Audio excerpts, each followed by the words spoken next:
Please subscribe my channel to help me grow. I heard the words before I even felt their sting. Don't touch me. I have self-respect. They cut through the dark like a blade, sharp enough to make my breath lock in my chest. I froze beside her, my hand suspended in midair, inches from her skin. The room was dim, quiet except for the low hum of the ceiling fan, but the silence between us roared like a storm about to break. I pulled my hand back slowly, the weight of her rejection sinking into me like cold water. I didn't whisper a reply. I didn't ask why. I just lay there staring at the ceiling, feeling something in me twist painfully out of place. But this wasn't sudden. Not really. It was the moment the scattered pieces of suspicion slid into a clearer picture.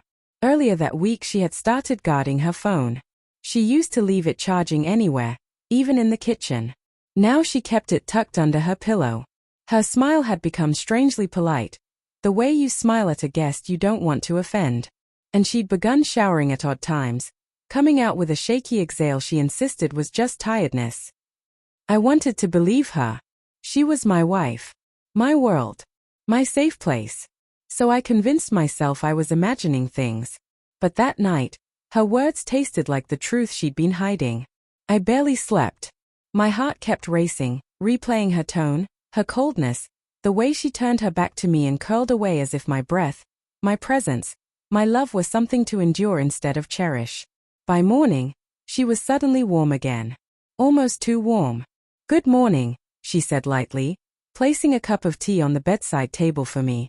She hadn't done that in months. Her eyes avoided mine, but her voice was sugary sweet. "I need your help later.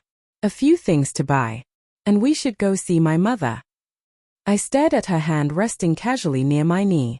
The same hand that pushed me away last night. "Sure," I said quietly. But in my chest, something shifted. I felt it. Resolve, cold and steady.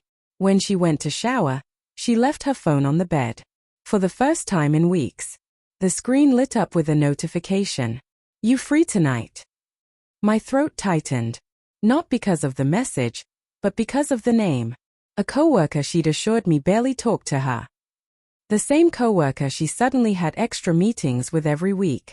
I didn't open the message. I didn't need to. The tone, the timing, the secrecy, they painted the truth clearly enough.